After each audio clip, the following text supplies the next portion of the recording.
कभी कभी हम जिंदगी से सिर्फ एक सवाल पूछते हैं, भगवान मेरे ही साथ ऐसा क्यों होता है।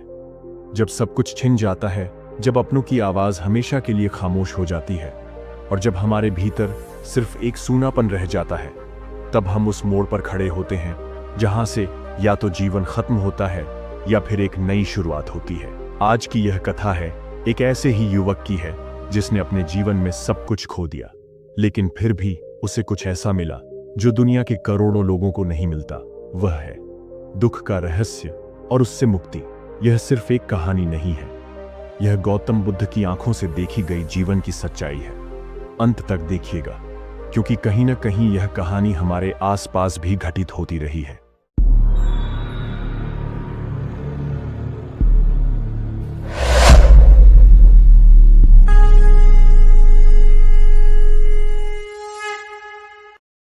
एक समय की बात है, कपिलवस्तु के पास का एक गांव, जहां अर्जुन एक 25 वर्षीय युवक रहता था, जो अपने माता पिता की मृत्यु के बाद जीवन से निराश हो गया था। अर्जुन एक शांत और मेहनती युवक था, लेकिन कुछ वर्षों पहले उसके माता पिता की मृत्यु हो गई। उसने सब कुछ खो दिया, परिवार, आश्रय और मन की शांति। उसके मन में एक ही प्रश्न हर रोज गूंजता था, मुझे ही इतना दुख क्यों। एक रात अर्जुन गांव से बाहर श्मशान के पास बैठा था, जहां वह अक्सर चुपचाप शांति खोजने आता था। तभी उसे सफेद वस्त्र पहने एक वृद्ध साधु मिले। उनके चेहरे पर तेज था और आंखों में गहराई। उन्होंने अर्जुन से पूछा, क्यों इतना दुखी है वत्स? अर्जुन फूट फूट कर रो पड़ा और बोला, भगवान ने मुझे ही इतना दुख क्यों दिया। साधु मुस्कुराए और बोले, यदि उत्तर जानना चाहता है तो मेरे साथ चल, तुझे एक ऐसे पुरुष के पास ले चलूंगा जो तेरे प्रश्न का उत्तर देगा।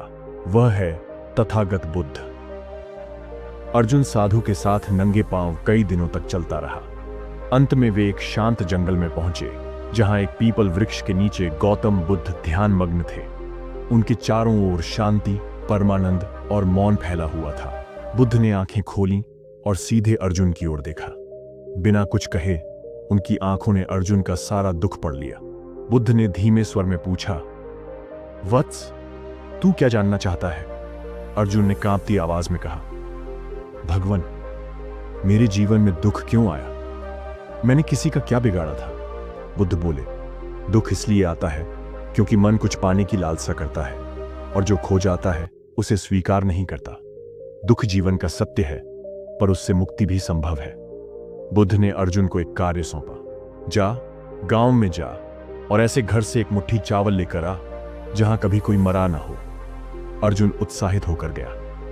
पहले घर में उसने दरवाजा खटखटाया। क्या इस घर में कभी किसी की मृत्यु नहीं हुई? महिला रो पड़ी, मेरे पिता और बेटा दोनों इस साल स्वर्ग से धार गए। दूसरे, तीसरे, 10वें, हर घर में उसे दुख की कहानियां मिली। अर्जुन थक कर बुद्ध के पास लौट आया। उसने सिर झुकाकर कहा, प्रभु, ऐसा कोई घर नहीं जहां मृत्यु ना आई हो। बुद्ध मुस्कुराए, वत्स, जब तू जान गया कि दुख सबके जीवन का हिस्सा है तो तेरा व्यक्तिगत दुख हल्का हो गया, है ना? अर्जुन की आंखों से अश्रु बह रहे थे, पर अब उनमें करुणा थी, क्रोध नहीं। बुद्ध ने कहा, दुख एक आग है, लेकिन यदि तू उसे समझेगा तो वह तुझे जला नहीं पाएगी। दुख को समझना ही उसका अंत है। जैसे कोई रोगी बीमारी से लड़ता है, वैसे ही तू दुख का इलाज कर सकता है, समझ से, ध्यान से, करुणा से। अर्जुन को 7 दिन वहीं रहने दिया गया। उसे ध्यान, मौन और करुणा का अभ्यास करवाया गया। धीरे धीरे उसने पाया कि दुख अब उसका शत्रु नहीं रहा, बल्कि उसका शिक्षक बन गया है। उसने जाना कि दुख उसे गहराई से जीने और आत्मा को समझने का द्वार दे रहा है। 7 दिनों के बाद अर्जुन ने बुद्ध के चरणों में प्रणाम किया और बोला, भगवान, अब मैं दुख को जीवन का शत्रु नहीं मानता, बल्कि उसका रहस्य समझ गया हूं। बुद्ध बोले, जो दुख को समझ गया वह स्वयं को समझ गया। जा वत्स, अब तू मुक्त है। अर्जुन अपने गांव लौट आया। पहले जहां वह मौन और उदासी से भरा था, अब वहां शांति और करुणा थी। उसने गांव में एक छोटा ध्यान केंद्र खोला और बुद्ध की शिक्षाओं को बांटने लगा।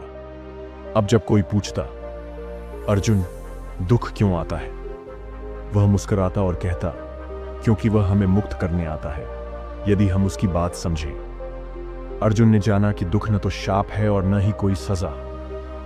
दुख एक दर्पण है जो हमें हमारे अंदर छुपे हुए प्रश्नों से मिलवाता है। जब तक हम दुख से भागते हैं वो पीछा करता है, लेकिन जिस दिन हम उससे आंख मिलाते हैं वह शिक्षक बन जाता है।